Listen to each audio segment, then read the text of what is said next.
வணக்கம் and welcome to Abbe's delicacy.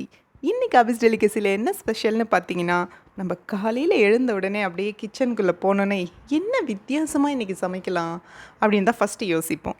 So அதுக்கு சூப்பரான சொல்யூஷன் இந்த ஒரு 5 minutes வீடியோ தாங்க. பார்த்துட்டு போய் டென்ஷனே இல்லாமல் சூப்பராக செஞ்சு அசத்துங்க. இந்த வெஜிடபிள் வச்சு pumpkin chapati, yellow colour pumpkin வச்சு சப்பாத்தி ரொம்பவே வித்தியாசமாக இருக்கும் அண்ட் டேஸ்ட்டாகவும் இருக்கும். ஸோ வாங்க எப்படி செய்கிறதுன்னு பார்க்கலாம். இந்த க்ரீன் சட்னி கூட அபிஸ் டெலிகசியில் ட்ரை கலர் சட்னியில் இருக்குது. ஸோ அந்த சட்னியை வச்சு இந்த சப்பாத்தியை சாப்பிடும்போது சூப்பர் நாவூரும் சுவை. பார்க்கவே அழகாக இருக்குல்ல சப்பாத்தி. ஸோ வாங்க குயிக்காக ஸ்டார்ட் பண்ணிடலாம். எப்படி செய்கிறதுன்னு பார்க்கலாம். ஸோ இந்த சப்பாத்தி செய்கிறதுக்கு மஞ்சள் பூசணிக்காய், அதாவது எல்லோ பம்கின் ஒரு 300 grams தான் வாங்கிட்டு வந்திருந்தேன். ஸோ இதை நல்லா தோலெல்லாம் எடுத்துகிட்டு அண்ட் தென் விதையெல்லாம் எடுத்துகிட்டு நம்ம நல்லா க்ளீன் பண்ணிக்கலாம் இந்த மாதிரி. ஸோ இப்போ இதை நம்ம கிரேட் பண்ண போகிறோம். இந்த பூசணிக்காவோட தோல் எடுக்கிறது ரொம்ப கஷ்டம்னு நீங்கள் மனசில் நினைக்கிறது எனக்கு கேட்குது. ஸோ அப்படி கண்டிப்பாக நினச்சிருந்தீங்கன்னா கமெண்ட்டில் சொல்லுங்கள். ஸோ இதை நல்லா கிரேட் பண்ணிக்கலாம். இதை கிரேட் பண்ணும்போது பார்த்திங்கன்னா நல்லா வாசமே சூப்பராக இருக்கும். சாலட் மாதிரி அப்படியே எடுத்து சாப்பிட்லாம். ஸோ இப்போ பாருங்கள், இதை கிரேட் பண்ணி வச்சாச்சு. கொஞ்சம் கொத்தமல்லி தலையும் பச்சை மிளகாய் எல்லாம் இந்த மாதிரி சாப் பண்ணி எடுத்துக்கலாம். ஸோ இப்போ எல்லா இன்க்ரீடியன்ஸும் எடுத்து வச்சாச்சு. நம்ம சப்பாத்தி செய்ய ஸ்டார்ட் பண்ணிடலாம். பார்க்குறதுக்கு நிறைய இன்க்ரீடியன்ஸாக அப்படின்னு இருக்கும். ஒன்றுமே இல்லைங்க. உப்பு காரத்துக்கு அண்ட் தென் ஹெல்த்தியாக கொஞ்சம் இன்க்ரீடியன்ஸ் அண்ட் ஃப்ளேவர் கொடுக்கறதுக்கு தான் ஆட் பண்ண போகிறோம்.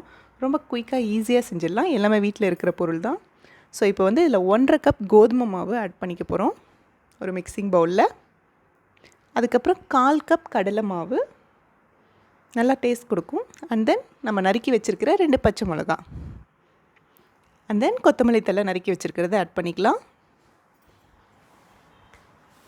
அதுக்கப்புறம் நம்ம கிரேட் பண்ணி வச்சுருக்கிற பம்கின், பூசணிக்காய் அண்ட் தென் ஓமம்.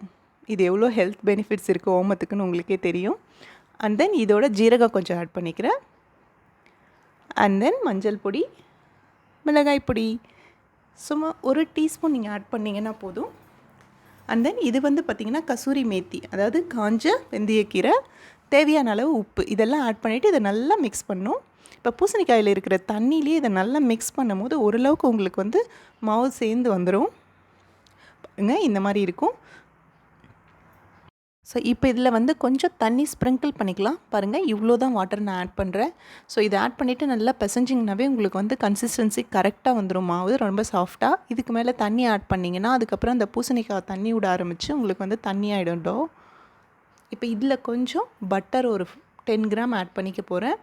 இது எதுக்குன்னா நல்லா சப்பாத்தியும் சாஃப்டாக வரும், நல்லா ஹெல்த்தியாகவும் இருக்கும், குழந்தைங்களுக்கு கொடுக்கறதுக்கு டேஸ்டியாகவும் வரும். ஸோ அதுக்காக தான். ஸோ இப்போ பட்டரை ஆட் பண்ணிவிட்டு இது இந்த மாதிரி நல்லா பிசைஞ்சு வச்சிடலாம். ஸோ இது வெயிட் பண்ண தேவையில்லை, நீங்கள் உடனே சப்பாத்தி செய்ய ஸ்டார்ட் பண்ணிடலாம். இப்போ பாருங்கள், ஒரு போர்ஷன் எடுத்துகிட்டு இது நார்மல் நம்ம சப்பாத்தி தேய்க்கிற மாதிரியே தேய்ச்சிக்கலாம். கொஞ்சம் கோதுமை மாவை நல்லா அதில் ஸ்ப்ரெட் பண்ணிவிட்டு நம்ம சப்பாத்தி தேய்ச்சிக்கலாம். இந்த டோவோட கன்சிஸ்டன்சி பாருங்கள், இந்த மாதிரி இருக்கணும். அதான் நல்லா சப்பாத்தி செய்கிறதுக்கு வரும். இது நான் 300 gram பூசணிக்காவுக்கு 1.5 cup கோதுமை மாவு, 1/4 cup கடலை மாவு போட்டு இந்த டோ செஞ்சுருக்கேன். ஸோ அதனால் அது கரெக்டாக இருக்குது. கொஞ்சம் தான் தண்ணி ஆட் பண்ணேன். இப்போ சப்பாத்தி தேய்க்கிற கல் மேலே கொஞ்சம் கோதுமை மாவை ஸ்ப்ரிங்கிள் பண்ணிவிட்டு இந்த மாதிரி தேய்ச்சிடலாம். நீங்கள் பூசணிக்காய் இன்னும் கொஞ்சம் அதிகமாக ஆட் பண்ணியிருந்தீங்களா மாவில் இதுவே தண்ணி நிறையா விடும். ஸோ தண்ணி ஆட் பண்ண தேவையில்லை. ஸோ அதை பார்த்து கொஞ்சம் ஆட் பண்ணிக்கோங்க.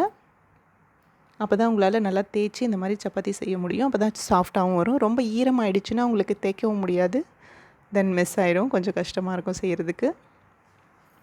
ஸோ இப்போ இது நல்லா மெலிசாக நார்மல் சப்பாத்தி மாதிரியே தேய்ச்சிக்கலாம். தேய்ச்சிட்டு சப்பாத்தி தவா நல்லா சூடு பண்ண வச்சுட்டு, தவா நல்லா சூடானதுக்கப்புறம் சப்பாத்தியை போட்டு நம்ம வேக வச்சிடலாம். ஃபஸ்ட்டு நீங்கள் ஆயில் ஆட் பண்ண வேணாம். ஒன் சைடு நல்லா வெந்துட்டு அதை திருப்பி போட்டதுக்கப்புறம் ஆயில் அப்ளை பண்ணால் போதும். நல்லா வேகட்டும். இப்போ பாருங்கள், இந்த ஒரு சைடு நல்லா வெந்துருச்சு, ஒரு ஹாஃப் குக் ஆகிருக்கு. இப்போ கொஞ்சம் நம்ம வேணால் கீ ஆயில் எது வேணால் அப்ளை பண்ணிக்கலாம்.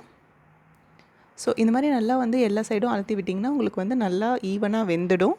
ஸோ அதுக்காக 2 சைடும் நல்லா வேகணும். பாருங்கள், சப்பாத்தி வெந்துருச்சு, ரெடி ஆகிடுச்சு. நம்ம வெஜிடபிள் சப்பாத்தி, பம்கின் சப்பாத்தி. இது இனிப்பாலாம் இருக்காது. பம்கின் ஸ்வீட் பம்கின்ங்கிறதுனால இனிக்கும் அப்படியெல்லாம் நினைக்காதீங்க. ரொம்பவே டேஸ்டியாக இருக்கும்.